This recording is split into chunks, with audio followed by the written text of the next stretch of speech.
달걀이 완전 식품이라고 해서 무조건 좋은 건 아니라는 거 알고 계시나요? 55세 여성 환자분이 계셨는데 매일 아침에 삶은 달걀 2개씩을 드시다가 만성 소화불량, 복부 팽만으로 오셨어요. 제대로 먹은 달걀 하나가 건강을 바꿀 수 있습니다. 오늘부터 달걀을 제대로 한번 드셔보세요. 2주만 지나도 몸이 달라지는 걸 느끼실 수 있을 겁니다.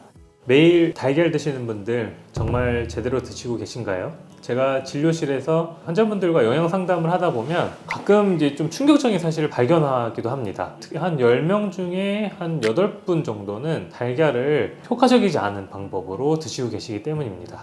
그것도 건강을 위해서 먹는다면서요. 더 무서운 건 뭔지 아세요? 이렇게 좀 올바르지 않은 방법으로 먹은 달걀이 오히려 소화 장애를 일으키고 다른 영양소 흡수까지 방해를 하면서 특히 이제 혈관 공황까지 해칠 수 있다는 것입니다. 특히 이제 중년 이후에는 소화 기능이 많이 떨어지는데 달걀을 잘못된 방법으로 먹게 되면 복부 팽만이나 소화 불량, 심하면 담석까지 생길 수도 있습니다. 그런데 제가 안타깝게 생각한 것은 달걀과 함께 먹으면은 다른 영양소 흡수율을 3배까지도 높일 수 있는 이런 시너지 효과가 있는 음식들이 있는데 이것을 잘 모르고 달걀만 드신다는 겁니다. 오늘 이 영상 끝까지 보시면 달걀을 제대로 먹는 법, 그리고 함께 먹으면 좋은 음식 조합까지 완벽하게 마스터하실 수 있습니다. 안녕하세요, 원케어 닥터 이재일입니다. 제가 이제 의사생활 한 10년 넘게 하면서 수많은 중년 환자분들 영양 상담을 해왔는데 달걀 때문에 고생하시는 분들이 정말 많았습니다. 저도 역시 달걀을 굉장히 좋아하고 매일 챙겨 먹고 있지만 예전에는 달걀을 아무렇게나 먹다가 여러 가지 소화불량으로 고생한 적도 있습니다. 그때부터 이제 달걀을 올바르게 먹는 방법을 연구하고 공부하기 시작했어요. 달걀이 완전 식품이라고 해서 무조건 좋은 건 아니라는 거 알고 계시나요? 이제 먼저 충격적인 사실을 말씀드리면 우리가 흔하게 단백질 섭취하는 공급원인 우유나 달걀 이런 식품이 사실은 소화가 잘 안 될 수 있는 단백질이라는 겁니다. 달걀을 흔하게 먹는데 소화가 잘 되는 음식 아니었나요? 하고 의아해 하시는 분들이 많으실 텐데 이것은 사실 반은 맞고 반은 틀린 이야기입니다. 그 이유를 제가 간략하게 설명을 드리면 달걀은 흰자와 노른자 두 가지로 되어 있는 거 다들 알고 계시죠? 근데 이 두 가지가 단백질 구조가 완전히 다릅니다. 흰자 같은 경우는 잘 익혀서 먹어야 소화가 잘 되고 노른자는 너무 익히면 소화가 또 잘 안 되기도 해서 너무 익히지 않는 것이 좋습니다. 그래서 반숙으로 먹는 게 좀 가장 좋다라는 이야기가 나옵니다. 하지만 대부분 사람들은 완숙으로 너무 익혀 먹거나 아니면 오히려 날달걀로 먹거나 계란 후라이로 해서 노른자까지 전부 다 익혀 먹습니다. 여기서 문제가 조금 발생할 수 있습니다. 영양분이 우리 몸에 소화가 얼마나 잘 되는지 안 되는지는 이 단백질이 위에 얼마나 오래 머무르냐로 알 수 있습니다. 완전히 익힌 달걀, 완숙된 달걀 같은 경우는 위에서 3시간 이상 머무른다고 합니다. 반면에 노른자를 반숙으로 드시게 되면 1시간 반이면 완전히 소화가 될 수 있습니다. 이 시간은 2배 이상 차이가 나는데 특히 이제 나이가 들수록 위산 분비가 줄어들고 소화 기능이 좀 떨어지게 되면 이 차이는 더 벌어지게 됩니다. 제가 진료했던 55세 여성 환자분이 계셨는데 매일 아침에 삶은 달걀 2개씩을 드시다가 만성 소화불량, 복부 팽만으로 오셨어요. 알고 보니까 계란을 완숙으로 익혀서 드시고 계셨던 겁니다. 하지만 이 완숙으로 드시던 것을 반숙으로 조리해서 드시도록 알려드리고 나니까 2주 만에 소화불량 증상이 사라졌습니다. 자, 그러면 달걀을 어떻게 먹어야 잘 먹는 것일까요? 첫 번째, 조리법을 좀 바꾸시면 좋습니다. 다이어트를 위해서 너무 삶은 달걀만 드시는 분들 많으시죠? 근데 삶은 달걀을 너무 완숙으로 해서 삶으면 단백질 결합이 너무 단단해져서 소화 효소가 분해하기 어려워집니다. 구운 달걀은 더 심합니다. 단백질끼리 꽉 뭉쳐서 돌덩이처럼 단단해집니다. 그래서 구운 달걀은 껍질은 잘 까지는데 소화는 잘 안 되는 이유가 여기에 있습니다. 가장 좋은 방법은 앞에서 말씀드린 것처럼 반숙으로 드시는 겁니다. 물이 끓으면 달걀을 넣고 7에서 8분, 그 다음에 바로 꺼내서 찬물로 옮겨가지고 3분 동안 식히고 나면 흰자는 다 익고 노른자는 반숙으로 된 상태가 됩니다. 이때 영양소 흡수율이 가장 좋습니다. 그래서 이렇게 반숙으로 먹는 계란은 맛도 좋아요. 특히 이제 이 노른자의 레시틴 성분은 반숙일 때 흡수율이 90% 가까이 되는데 완숙은 50%로 많이 떨어지게 됩니다. 만약에 계란 후라이로 드시는 걸 좋아하신다면 기름은 최소한으로 쓰시는 게 좋습니다. 기름에 달걀을 튀기다시피 하게 되면 지방이 60%나 늘어나게 되고 그래서 칼로리도 50% 증가하게 됩니다. 그리고 이제 고온에 산화된 기름이 달걀의 단백질과 결합해서 소화를 더 어렵게 만들 수 있습니다.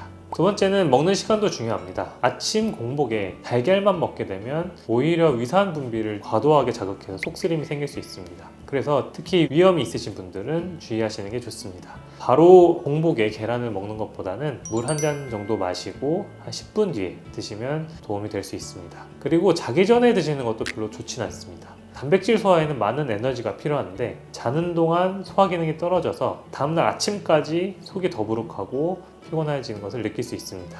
세 번째는 양을 조절하시는 게 좋습니다. 달걀은 하루에 몇 개까지 먹어도 되나요? 라는 질문을 많이 하시고 이거에 관련된 영상들도 많이 있습니다. 정답은 사람마다 다르다입니다. 예를 들어 체중이 60kg 기준으로 하루에 두세 개가 적당합니다. 반면에 또 운동을 많이 하시는 분은 같은 체중이라도 4개까지도 괜찮습니다. 하지만 콩팥이나 간 기능이 떨어진 분들은 단백질을 과도하게 섭취하면 콩팥이나 간 기능이 떨어질 수 있기 때문에 한두 개로 제한하시는 게 좋습니다. 이제 가장 중요한 이야기를 좀 해드릴게요. 달걀과 함께 먹으면 영양 흡수가 폭발적으로 증가할 수 있는 음식들입니다. 첫 번째는 비타민C가 풍부한 채소입니다. 달걀이 완성식품인데 부족한 영양소가 있습니다. 바로 비타민C입니다.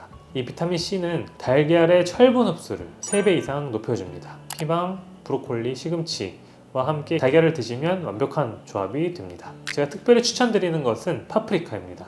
파프리카 중에서 특히 빨간 파프리카는 반 개만 먹어도 하루 비타민C 권장량을 채울 수 있고 달걀과 함께 먹으면 눈에 좋은 루테인 흡수율도 높아집니다. 달걀 스크램블에 파프리카를 다져 넣어서 드시면 맛도 좋고 영양도 완벽합니다. 두 번째는 김입니다. 이건 정말 대박 조합인데요. 김에는 달걀에 부족한 요오드, 칼슘, 마그네슘 같은 무기질이 가득합니다. 특히 김의 해조 다당류가 달걀 콜레스테롤 흡수를 막아주는 역할도 하게 됩니다. 김밥이 괜히 영양학적으로 좋은 음식이 아닙니다.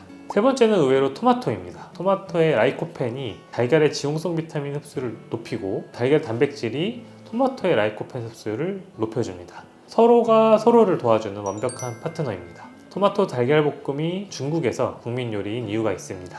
네 번째는 이건 정말 특별한 조합인데요. 바로 버섯입니다. 버섯의 비타민 D 그리고 달걀의 칼슘이 만나면 뼈 건강에 정말 도움이 많이 됩니다. 특히 표고버섯은 콜레스테롤을 낮추는 에리타데닌이라는 성분이 있어서 달걀과 함께 먹으면 콜레스테롤 걱정을 좀 덜 수 있습니다. 다섯 번째는 견과류입니다. 호두나 아몬드의 비타민 E가 달걀 노른자의 레시틴과 만나면 뇌 건강에 시너지 효과를 냅니다. 아침에 반숙 달걀에 호두 3-4개 함께 드시면 하루 종일 머리가 맑아지는 걸 느끼실 수 있습니다. 하지만 주의하실 것이 있습니다. 달걀과 조합이 맞지 않은 음식도 있거든요. 바로 커피입니다. 아침에 달걀이랑 커피를 같이 드시는 분들도 많이 계실 텐데 커피의 카페인이 달걀의 철분 흡수를 80%나 방해합니다. 최소한 1시간 정도 간격을 두시는 게 좋습니다. 두 번째는 우유나 요구르트 같은 유제품입니다. 칼슘 과다로 인해 철분 흡수가 방해될 수 있고 단백질 과다로 소화 부담이 생길 수 있습니다. 그래서 아침에 달걀이랑 우유를 한꺼번에 같이 드시는 건 도움이 되지 않을 수 있습니다. 세 번째는 차입니다. 녹차나 홍차의 탄닌 성분이 단백질과 결합해서 소화를 방해합니다. 탄닌이 그렇게 나쁜가요? 하시는데 적은 양은 괜찮지만 달걀과 함께 먹으면 문제가 될 수도 있습니다. 이제 좀 특별한 달걀 요리법을 알려드릴게요. 제가 환자분들께 처방하는 영양폭탄 달걀 요리입니다. 먼저 달걀 2개를 반숙으로 삶습니다. 그동안 팬에 올리브오일 1스푼을 두르고 다진 마늘, 파프리카, 시금치를 볶습니다. 여기에 잘게 찢은 김을 넣고 마지막에 반숙 달걀을 넣어 살짝만 더 볶습니다. 간은 소금 대신에 간장 몇 방울이면 좋습니다. 이렇게 하면 단백질 뿐만 아니고 비타민C, 무기질, 식이섬유까지 한 번에 섭취할 수 있습니다. 실제로 이 요리를 2주 정도 아침에 드신 60대 환자분은 콜레스테롤 수치가 정상화되고 활력이 돌아왔다고 하셨습니다. 달걀 알레르기가 있는 분도 계십니다. 이런 분들을 위해서 대안을 또 알려드리겠습니다. 우리가 달걀 대신에 두부도 굉장히 좋은 대안이 될 수 있습니다. 두부에는 식물성 단백질이 풍부하게 포함되어 있어서 소화도 잘 되고 그 다음에 콜레스테롤 걱정도 없습니다. 특히 부드러운 순두부 같은 경우는 흡수율도 높아서 노인분들께 추천을 드립니다. 그 다음에 제가 최근에 발견한 좋은 대안이 템페입니다. 인도네시아의 전통 발효 콩 음식인데 단백질 함량이 달걀보다 높고 발효되어 있어서 소화도 잘 됩니다. 요즘에 마트나 인터넷에서 쉽게 구할 수 있습니다. 마지막으로 꼭 기억하셔야 될 것들입니다. 달걀의 콜레스테롤, 많은 분들이 걱정하시는데 너무 걱정하실 필요는 없을 것 같습니다. 달걀 노른자에는 레시틴이 있어서 오히려 콜레스테롤 조절에 좀 도움이 줄 수 있습니다. 하루에 2-3개 정도는 문제가 없습니다.